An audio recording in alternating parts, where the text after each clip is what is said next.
What's going on, Packers fans? Aaron Nagler here with Ben Fennell, ready to talk some more 2024 NFL Draft. Ben, how you doing? How was your Super Bowl? How are you?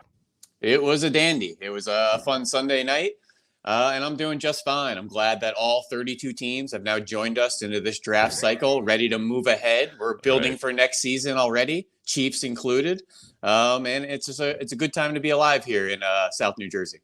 No question about it. I mean, the thing for myself, obviously, I am not anywhere near a draft guy, right? A draft Nick, whatever you want to call it.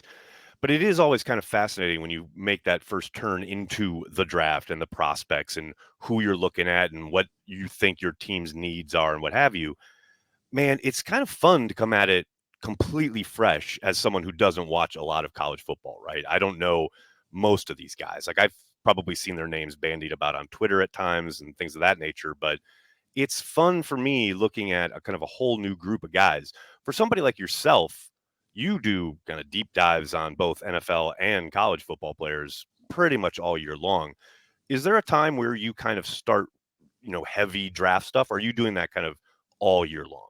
Yeah, it's an exercise that never truly sleeps. But typically the draft process will start right after the draft. And everything you had talked about of kind of, opening up that new notebook and uncovering guys, that Right. really happens in the springtime for next cycle. So in order to really get ahead of that curve, that's when you're getting your names of prospects for that next cycle coming around. And it is so much fun, Aaron, to dive into them before the draft sphere gets a hold of them. Right. And then you see the takes and the opinions, and you start to kind of get some waves of who's high and who's low, and the opinions start seeping through, and you really want to get ahead of that curve. So it's tough to block all that out if you're not part of that sphere. But typically that Senior Bowl playoff time in January is when a lot of the collective NFL community turns that page to the draft cycle and says, what do you got? So they're kind of playing catch up and joining this cycle that's been going on essentially all year round. But it's a tiring process. It's really tough to be an expert in the NFL world and the college world. To know who plays right guard on the Bears and right guard on Clemson is an exhausting exercise. So I did 2 NFL games a week this year. So I actually took a little bit of a back seat to college football during the season. So I was playing a little bit of catch up too, which is fun to discover and also a little daunting as some stamps have already been, made on guys. So Absolutely. you have to play catch up and then decide, you wonder, am I with it or against it? Am I the outlier? Exactly. Right. 100%. And it's interesting you mentioned that because that was kind of how I felt when I moved from covering the league to covering the Packers when I was on the beat, back in 2016 and 17, because I had been with Bleacher Report and SI a 32 team guy, right? Like knowing who the third wide receiver is on every team and knowing who's the swing tackle on almost every team and things of that nature. And then it's so funny because then you start kind of burrowing down into one team like I have with the Packers. And now, man, it feels like just the NFL, let alone when the draft comes along and trying to find, okay, like slot corners. I want to talk about slot corners because I know that's something the Packers probably need. Well, I'm trying to find tape to watch and I'm like, wait, do I even know who plays inside the majority of the time in college? I mean, I can barely keep track of that in the NFL. So that is something I did want to kind of dive into with you today is regarding the slot position and who might be available in the draft, because I think the Packers are going to need to upgrade there. I talked about Keyshawn Nixon in the past. I do think the Packers will probably move on there. I think with the guys they have on hand, I know I had a nice back and forth with Justice Mosqueda from Acme Packing Company on Twitter earlier this afternoon regarding the potential of moving Jair Alexander inside. And that's something I've kind of pined for in years past, but it doesn't feel like the Packers see him that way. Now, I know there's a new defensive kind of staff and a new scheme, and maybe that materializes itself, but I tend to think they'll probably look to the draft. And looking at kind of the cornerback position, if you say have a Jair in the mix, is that something that would maybe dissuade you if you're a GM? Because he probably has that versatility. Or are you, okay, he's a premier guy. I want to play him on the perimeter, and I definitely want to go get one of these slot guys in the draft. I think both those notions are definitely, sensible. And my stamp on the Jair kind of positional change, I legitimately think he could play all 5 positions. He is a special talent. He has a special mental makeup and competitive drive in combination with special athletic traits. He could play nickel, could play corner, can play press, can play off. You want to put him at free safety. He could probably play linebacker if you really needed him to. He's a special player. So where you want to play him, just enjoy you have him in your room, and maybe transitions inside like a Brandon Flowers did or a Leon Hall did to the backside of their career, or maybe like a Rod Woodson slid inside and ended up being a Pro Bowl safety, to the backside. So special players can do special things. So I welcome the addition and the, maybe kick around the idea of that in training camp, preseason, and see how it looks. But heading into the draft and trying to fill that need, it's a tough position in today's NFL, that nickel slot role. I mean, you want guys that can cover. You need them to be run supporters. You want them to blitz a little bit. You got to be very instinctual with all that perimeter action, not just to those speedy guys, but then you have to take on, big slot receivers like Jawan Jennings and old Larry Fitzgeralds and move tight ends. So there's a lot to go into those positions. You really have to decide, do you want that nickel to also play some safety for you, like Brian Branch did for the Lions, can play some single high, half field, then man that slot? Or do you want a guy like a Trent McDuffie that can slide out to corner as well? So that corner nickel has a higher premium to it because playing corner in the NFL is a higher premium position. That's why the Chiefs took a Trent McDuffie in the first round. That's why the Lions take a Brian Branch in the second round. So I think the Packers have to decide who they want there and what type of skill set. Is it the nickel safety? Is it the nickel corner? Do we want the man coverage skills or the zone skills? Seems like Jeff Hafley is going to have a little bit more man coverage, a lot more blitzing defensive backs, which the Packers were near the bottom in the Joe Barry era as far as sending defensive backs after the quarterback. So looking for some of these DBs as prospects, you want guys that are experienced blitzers off the edge, experienced in man coverage. And then the Packers have to decide what else do they want that player to do. And my stamp on this conversation, as always, Aaron, there's no perfect prospect. You won't find a guy that's an A across the board. So you really have to kind of decide those levels on your points of emphasis and what your priority in that position is going to be. Well, let me ask the question this way, because there's really only one guy I've been able to kind of really look at and see what's available tape-wise, a guy who I know played inside a lot in Michigan, and Mike Sainstrill. He is the one guy I could find consistent tape on because I don't have access to all the college all 22. Have not reached that point in my life yet. You don't want all that anyway. Exactly. I got enough to deal with the NFL all 22. But he's a guy who played a lot of slot snaps. But outside of, let's say, him or one or two others, is there a guy in your mind who is able to come in day one and man that role and contribute as a rookie? Because I think you've seen it. You mentioned McDuffie. I think you saw Antoine Winfield do it a couple years ago with the Bucks, though he was obviously at the safety position. He came in and did work from the slot right away and completely, I'm not going to say changed that defense, but he contributed it in a major way right off the bus. Is there somebody in this draft class that you can see fitting that kind of role? And as much as we had talked about Trent McDuffie, who's the best nickel in the game right now, Super Bowl champ, round one, Brian Branch, excellent rookie, round two, that nickel spot has a lot of different pathways there. From Teron Johnson, Arthur Millette with the Ravens, Kadar Kohu was undrafted, Kenny Moore, Mike Hilton. It's a lot of different trajectories to find themselves to that spot and can still be good players. So it's that cat and mouse of spending high draft capital on that spot, which there are players worthy of that. I think Mike Sainstrill, as you had mentioned, is a day two type of nickel. He's that Mike Hilton, really aggressive mentality, good blitzer, good tackler, incredible ball skills. Actually went to Michigan as a receiver. Converted initially. Wide receiver. Packers have had some success with those. So you love that kind of makeup. Right. I think a tier behind him, if Sandstrill's kind of a top 50 fringe player, I think Tyke Smith out of Georgia serves the Brian Branch type of role. While Sandstrill is the corner nickel, who has played some corner for Michigan as well, Tyke Smith is more of the safety nickel, who showed up to the Senior Bowl at 206 pounds. Mike Sandstrill is 185 pounds. So you really have to decide what you want in that makeup. Tyke Smith is feisty, he's fearless, can blitz, can hold down tight ends, bigger slot receivers. He could play some single high and back end stuff too. Also a prolific player at West Virginia before he transferred over to Georgia. So he's been around and experienced in college football as well. So I think those two players are in that makeup. And then there's some guys that just have some chinks in their armor. The Chris Abrams drain out of Missouri, 173 pounds. He'd be a little bit more like the nickel Roby Coleman type of guy. More of a true coverage player out there that could play some corner for you as well. But this kid's tough. He's got ball skills. He's done some kick returning. I think he's blitzed 3 times in his life, though. So Right. there's some guys that don't have the full makeup of what you want them to do. Who is that Trent McDuffie, though, in this draft? That could be a first round caliber player that could play some corner and some base, slide in and play nickel, could probably play some half field. It's going to take high draft capital to get a player like that. That could be Cooper DeJean at Iowa, a guy that can play some corner, can play some safety, has the play speed to really play anywhere, has the ball skills, can play that slot position and match up against a variety of different pass catchers. He may be that special player that has that Trent McDuffie like mold in this draft.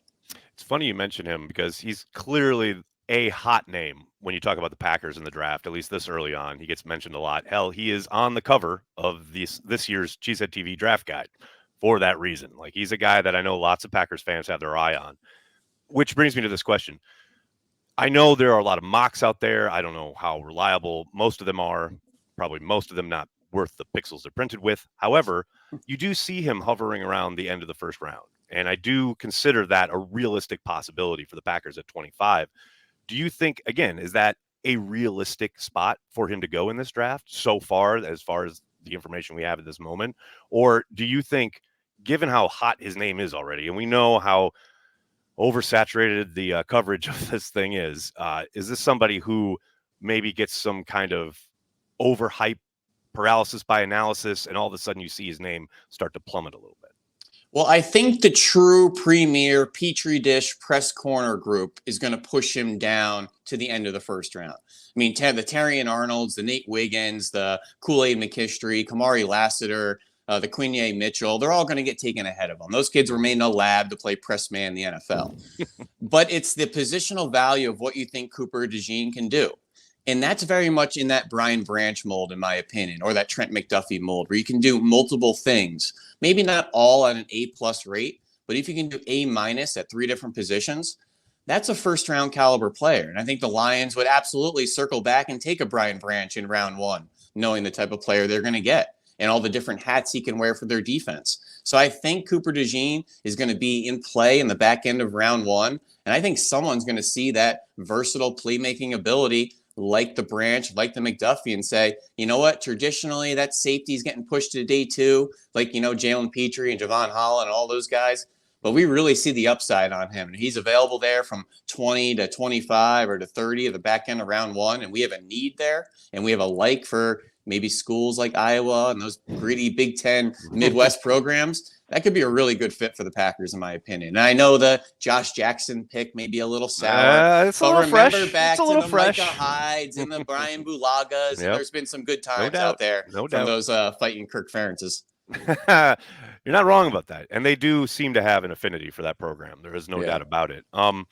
Looking, say, later in the draft, you mentioned like possible day 2 guys. Are there any prospects out there where maybe, they're coming off a serious injury, or maybe they just had whatever kind of issues that maybe has depressed their draft stock a little bit or their name recognition, but might be able to fit the bill and come in and, maybe be a work in progress, but somebody on late day 2 or early, or hell, anytime day 3 that you think, this is a slot guy who, again, might not be a household name, but there's somebody they could work with?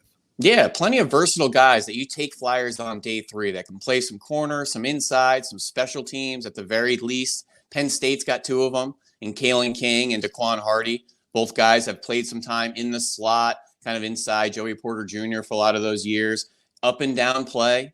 And I think that's why they are day 3 players. Kalen King, a lot of people had hopes would take that jump this year, move to outside corner, and just left a little bit to be desired. But same thing, Max Melton at Rutgers. That's right, the brother of Bo Melton, Max Melton. Very similar type of player, just on the defensive side of the ball. Same kind of height, weight, speed, feisty, competitive player, can run, good ball skills, just up and down play, which comes with the territory. You got to match up against Marvin Harrison Jr. for 3 years. It's tough business out there. You're gonna put some tough things on tape, no doubt. No question. So, a guy like Jerrion Jones out of Florida State, who is a SEC transfer from Mississippi State. He moved to the slot this year. He's speedy. He's feisty. Elijah Jones out of Boston College has been a fit as well, coming from that Jeff Hafley scheme. Maybe doesn't have as much elite long speed. So some people think the size and the play temperament would be a good fit for that nickelback spot. So there's some corners and some slot guys on day 3. I'm also looking at some project players. maybe some strong safeties with athleticism that could cover out there in the slot, which today's NFL, we love big slot, big nickel is what we call it, to have three Right. safeties out there.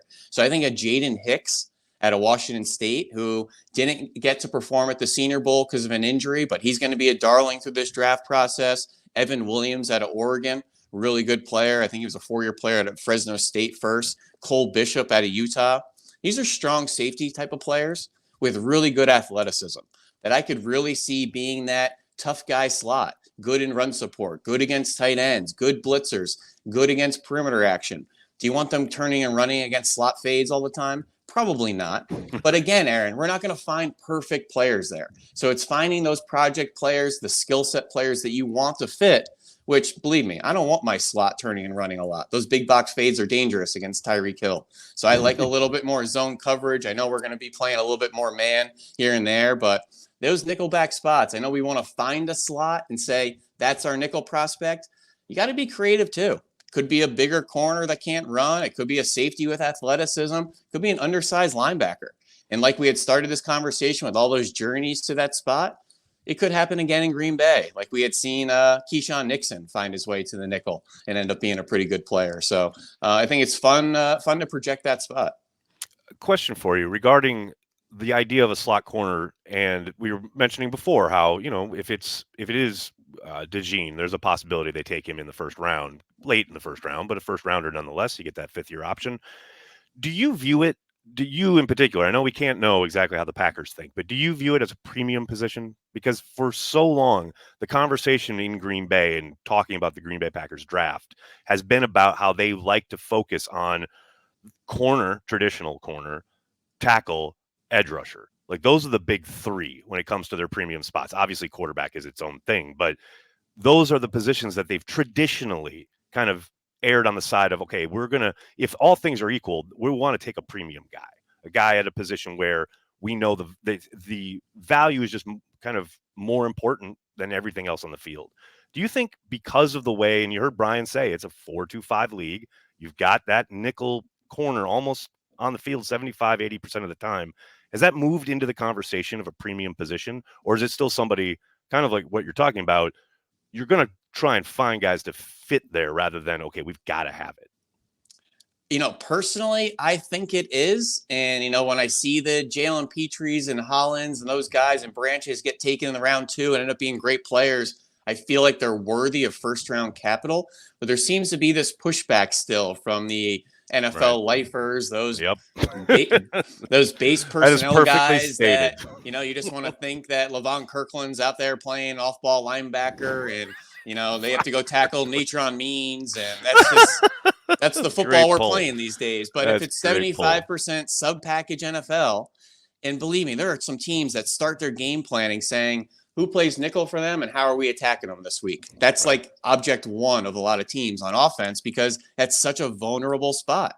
You don't have perfect players in the nickel. So it's a kind of a 1A as someone to be attacked in some way. So I think it's a valuable position. It's a position you better prioritize or you're going to realize you have a speed bump there and it's a liability.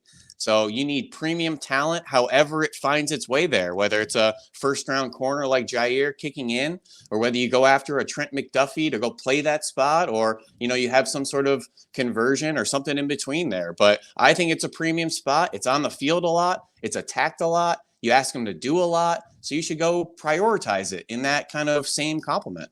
I couldn't agree more. Join us here in 2024, ladies and gentlemen. I'm really excited about it.